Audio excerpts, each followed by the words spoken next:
Board exam 2025 और एक ऐसा वर्ष जब महाकुंभ मेले का आयोजन होता है और इस बार पूरे चांस है कि महाकुंभ पर निबंध पूछा जाएगा। अब चाहे वो कक्षा 10 का बच्चा हो और चाहे वो कक्षा 12 का बच्चा हो, निबंध पूछे जाने के पूरे चांस है। तो यदि महाकुंभ पर निबंध आता है तो हमें कितना बड़ा लिख करके आना है और किस तरीके से लिखना है, किन पॉइंट्स को लिखना है और क्या क्या लिखना है, हर छोटी छोटी चीज के बारे में बात करेंगे। तो चलिए शुरू करते हैं और समझते हैं कि महाकुंभ पर निबंध कैसे लिखा जाएगा।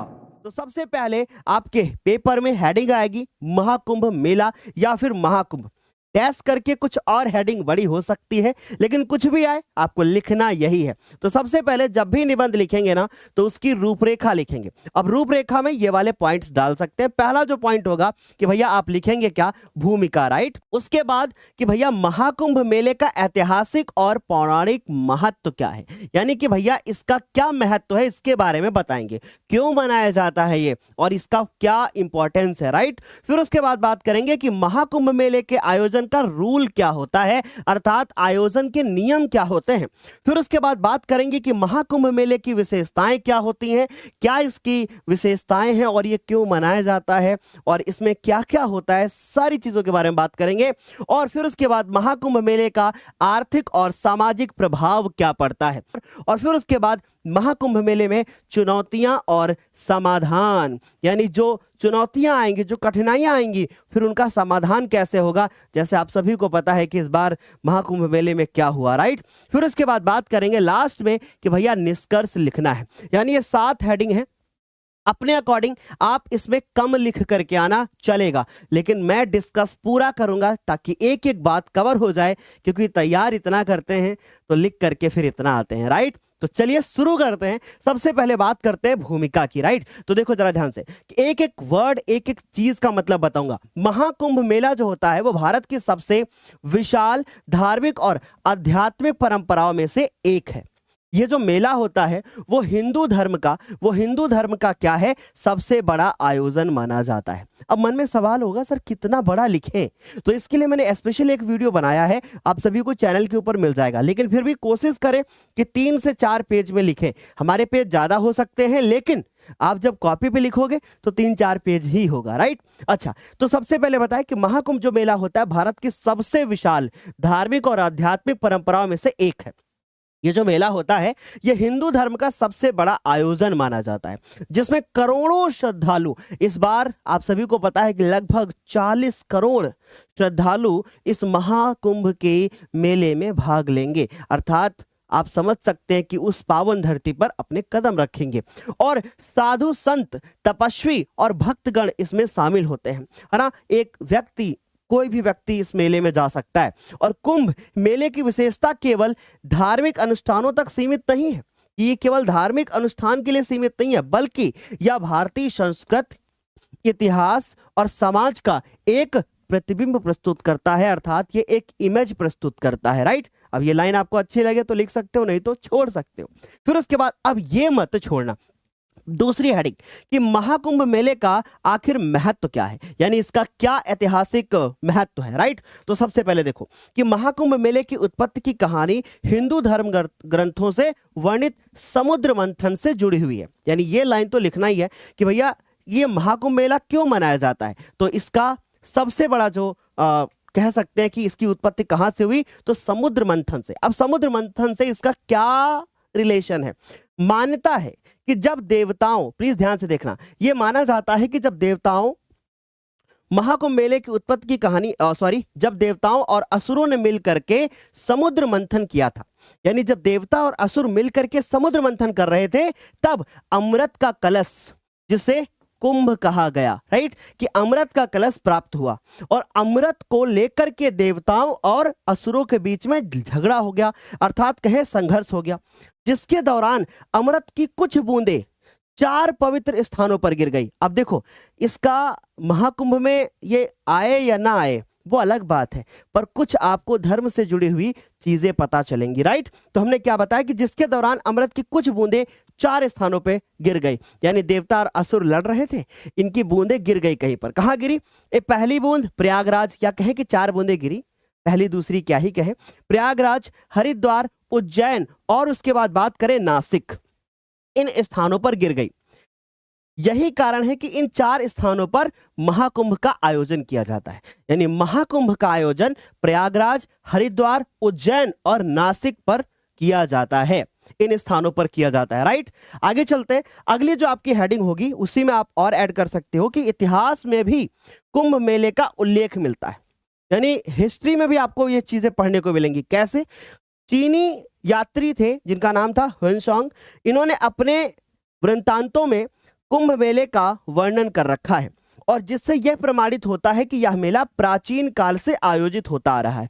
यानी कि जो चीनी यात्री थे इन्होंने अपने वृतांत में भी ऐसा लिख रखा है कि भैया ये मेले का आयोजन बहुत पहले लंबे समय से होता हुआ आ रहा है। अब लाइन अच्छी लगे तो गुड, नहीं तो इग्नोर मार देना। राइट, आगे चलते हैं।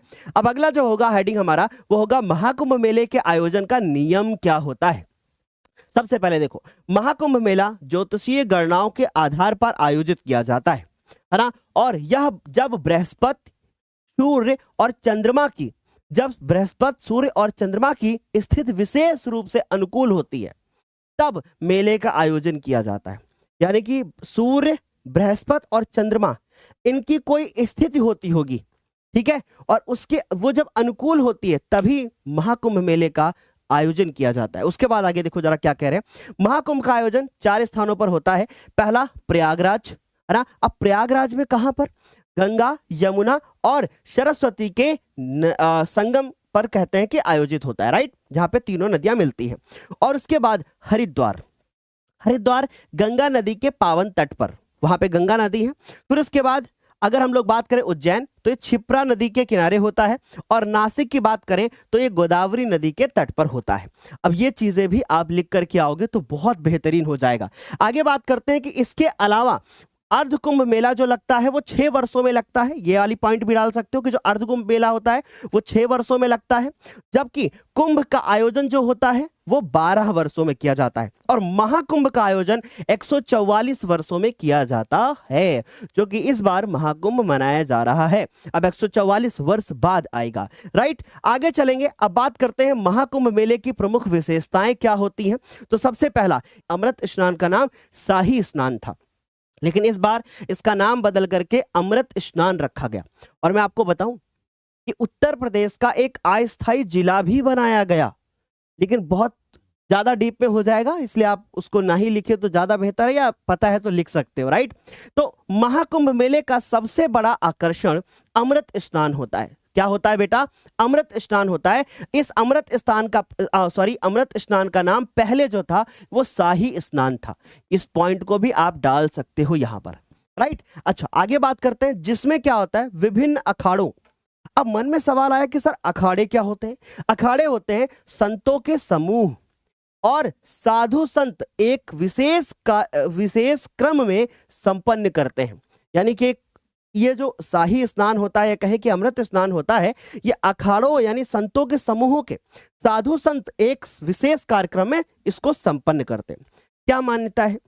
माना जाता है कि कुंभ के पावन जल में स्नान करने से पापों का नाश हो जाता है, ऐसी मान्यता है।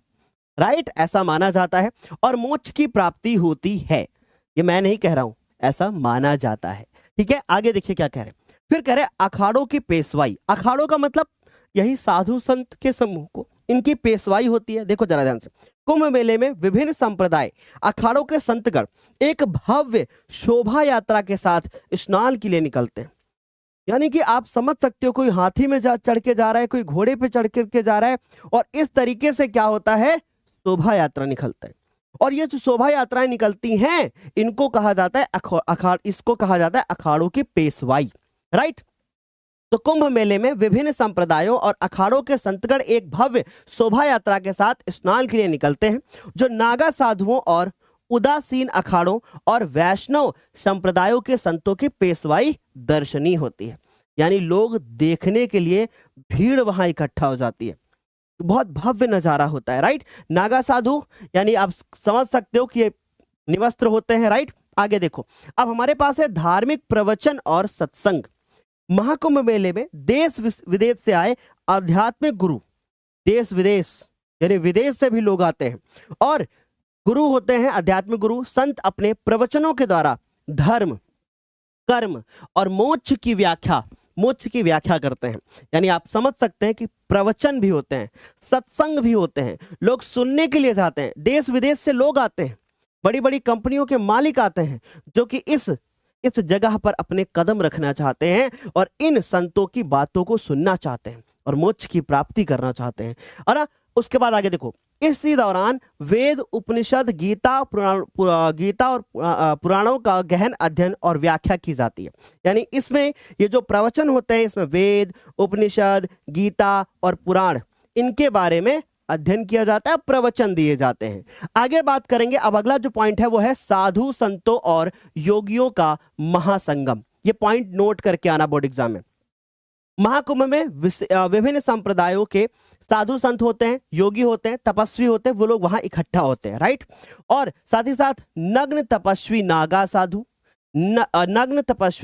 साधु, अवधूत सन्यासी, दिगंबर जैन मुनि और अन्य संतों का दिव्य संगम देखने को मिलता है। यानी सारे लोग वहां पे जाकर के इकट्ठा होते हैं।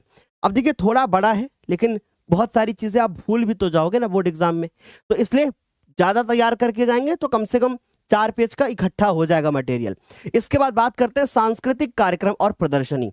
मेले के दौरान वहां पे नृत्य होता है, सांस्कृतिक गतिविधियां होती हैं, यानी कि प्रवचन दिए जाते हैं, गीत होते हैं, अलग अलग से मतलब कह सकते हैं कि देश विदेश की और जो धर्म से जुड़ी हुई चीजें हैं उनकी प्रदर्शनी लगाई जाती है, लोग उसको देखने के लिए जाते हैं, है ना। लाइट शो होता है, अभी तो डिजिटल सब कुछ हो गया है ना। तो गतिविधियां, पारंपरिक जो नृत्य होते हैं, संगीत होते हैं, आध्यात्मिक संगोष्ठियां होती हैं और साथ ही साथ पौराणिक विषयों पर आधारित नाटकों का आयोजन किया जाता है। तो ये सारे पॉइंट आप यहां पर डाल करके आओगे। इसके बाद विशाल भंडारे का और सेवा कार्य का आयोजन भी किया जाता है। यानी कि जो ये लोग होते हैं, जैसे साधु लोग होते हैं या जो ऐसे लोग हैं जो श्रद्धालु लोग हैं, उनको निशुल्क भोजन की व्यवस्था भी कराई जाती है। पर क्या सच में ऐसा है? आई डोंट नो, क्योंकि मैं तो अभी गया नहीं हूं, राइट। आगे बात करते हैं कि महाकुंभ मेले का आर्थिक और सामाजिक प्रभाव, जो मैंने आपको हेडिंग बताई थी। देखो, महाकुंभ मेला केवल धार्मिक आयोजन ही नहीं है, बल्कि इसका भारतीय समाज, अर्थव्यवस्था और पर्यटन पर भी बहुत व्यापक प्रभाव पड़ता है। अब मेरी बात को समझने की कोशिश करना, यानी ये सिर्फ धार्मिक आयोजन ही नहीं, बल्कि भारतीय समाज पे इसका बहुत बड़ा असर पड़ता है। लोग जानते हैं, धर्म को समझते हैं, लोग संस्कृत को समझते हैं, भारतीय समाज इससे प्रेरित होता है, लोगों को पता चलता है कि हाँ, महाकुंभ नाम की भाई कोई चीज है, राइट। और धर्म से जुड़ी हुई बहुत सारी चीजें सीखने को भी मिलती हैं। साथ ही साथ पर्यटन, यानी देश विदेश से लोग आते हैं, सरकार का भी इसमें बहुत बड़ा फायदा होता है, ठीक। आगे बात करते हैं कि पर्यटन और आर्थिक वृद्धि, जैसा मैंने आपको बताया कि इससे जो पर्यटन होता है वो बढ़ता है और सरकार जो होती है इससे, मतलब सरकार को फायदा भी होता है, इससे आर्थिक वृद्धि भी होती है। आगे बात करते हैं सांस्कृतिक आदान प्रदान, यानी ये क्या होता है कि इसमें अन्य अन्य जाति के लोग जाते हैं और वो धर्म को समझने की कोशिश करते हैं, है ना। कुछ ऐसे लोग भी आते हैं, जैसे आप सभी को पता है कि अभी इसी महाकुंभ मेले में कुछ लोग वायरल हो गए, है ना, क्योंकि डिजिटल ये महाकुंभ हुआ हमारा और इसमें कुछ लोग वायरल हुए। ऐसे लोग निकल करके आए जो लोग कहीं किसी ऐसी जगह पर रहते थे या किसी मतलब जिनको कोई जानता नहीं था, वो लोग भी निकल करके आए क्योंकि उन्होंने भी धर्म को समझने की कोशिश की। अन्य अन्य धर्म के लोग भी आए और उन्होंने हिंदू धर्म को समझने की कोशिश करी, राइट। तो ये पॉइंट आप यहां डाल सकते हो। फिर उसके बाद आध्यात्मिक उन्नति, इस मेले में भाग लेकर के लोग ध्यान, योग और भक्ति मार्ग की ओर भी बढ़ जाते हैं। कुछ लोग तो दीक्षा ले लेते यहीं पे और फिर उसके बाद वो जीवन भर सन्यासी रहने का फैसला कर लेते हैं, राइट। आगे बढ़ते हैं। अब महाकुंभ मेले की चुनौतियां क्या हैं? अब सबसे बड़ी बात है कि भैया इसमें भीड़ को कैसे मैनेज करा जाए। तो आपको पता है कि करोड़ों श्रद्धालु आते हैं, तो आप ऐसे लिख सकते हो कि करोड़ों जो श्रद्धालु आते हैं वो करोड़ों श्रद्धालुओं, यानी कि उनकी भीड़ को नियंत्रित करना सबसे बड़ी चुनौती है। महाकुंभ में भीड़ को नियंत्रित करना सबसे बड़ी चुनौती है। यह पॉइंट बहुत बेहतरीन तरीके से लिख करके आ सकते हो कि भगदड़ हो सकती है, लोगों की जान जा सकती है, जैसा कि हुआ इस बार। राइट, तो ये पॉइंट आप डाल करके आओगे। इसके लिए क्या किया जाता है, इसके लिए खोया पाया केंद्र बनाया गया कि यदि कोई खो जाता है, कहते हैं कि महाकुंभ में यदि कोई खो गया तो भाई इतनी आसानी से मिलता नहीं है, लेकिन इस बार खोया पाया केंद्र बनाया गया कि भैया कोई खो जाता है तो आप उस केंद्र पे जा करके क्या कर सकते हो, आप उसको ढूंढ मिल सकते हैं आप उससे, है ना, मोबाइल नंबर के थ्रू या कुछ भी वहां पे अनाउंस कर दिया जाता है। फिर उसके बाद आगे बात करते हैं स्वच्छता और पर्यावरण संरक्षण, क्योंकि अब बहुत बड़ी बात यह है कि भैया जब इतने संख्या में लोग आएंगे तो गंदगी तो होगी ना, तो स्वच्छता को भी ध्यान में कैसे रखेंगे, कैसे स्वच्छता लाएंगे, कैसे सब चीजों में साफ सफाई हो पाएगी, और किस प्रकार से पर्यावरण को भी तो हानि होगी ना। कैसे हानि होगी, देखो जरा ध्यान से। मेले के दौरान कचरे का सही निस्तारण, साफ सफाई, है ना, क्योंकि कैसे लोग आ रहे हैं, क्या अपने साथ में ला रहे हैं पता नहीं। गंगा और अन्य नदियों की स्वच्छता पर भी ध्यान रखना चुनौती है। फिर उसके बाद बात करें सुरक्षा व्यवस्था, यानी कि यहाँ पे चोरियां हो सकती है ना, आतंकवादी हमले हो सकते हैं, भगदड़ हो सकती है, और भगदड़ होने से लोगों की जान भी जा सकती है। फिर उसके बाद बात करते हैं कि भैया आखिर क्या निष्कर्ष निकलेगा, निष्कर्ष के बारे में बात करते हैं, क्या निष्कर्ष निकल करके आया इससे। तो देखो जरा ध्यान से कि भैया महाकुंभ मेला जो है ना, वो भारतीय संस्कृति और आस्था का परंपरा का एक अनूठा संगम है, ये निष्कर्ष निकल करके आया। यानी इसमें आप सारी हेडिंग से एक एक लाइन बना करके लिख सकते हो निष्कर्ष में। ये एक ट्रिक मैं आपको बता रहा हूं, ठीक है। यह न केवल धार्मिक आयोजन है, बल्कि यह भारतीय समाज की एकता, भक्ति, आध्यात्मिक शक्ति का एक प्रतीक भी है। राइट, इसकी भव्यता, ऐतिहासिकता और आध्यात्मिक ऊर्जा इसे विश्व के सबसे अद्भुत आयोजनों में से एक बनाती है, यानी ये विश्व का सबसे बड़ा मेला है। राइट, फिर आगे बात करते हैं, महाकुंभ मेले में भाग लेना केवल एक धार्मिक यात्रा ही नहीं है, बल्कि आत्मशुद्धि है, सामाजिक समरसता है, और साथ ही साथ भारतीय संस्कृति की दिव्यता का अनुभव करने का एक अनूठा अवसर भी है। तो अब मुझे ये कमेंट करके बताओगे कि क्या इस बार 2025 में आप महाकुंभ में स्नान करने के लिए प्रयागराज गए या नहीं, और यदि नहीं गए तो क्या आप प्रयागराज जाना चाहते हैं। और साथ ही साथ एक एक पॉइंट आप नोट करोगे, जितनी भी चीजें मैंने बताई हैं ये सब आपको बोर्ड एग्जाम में लिख करके आनी है। तो चलिए मिलते हैं अगले वीडियो में, तब तक के लिए बाय, टेक केयर, और कमेंट करके बताना कि क्या आप महाकुंभ में स्नान करना चाहते हो और क्या आप हिंदू धर्म से जुड़ना चाहते हैं। प्लीज कमेंट करके जरूर बताना। तब तक के लिए बाय, और हाँ, इसको बोर्ड एग्जाम में लिख करके आना।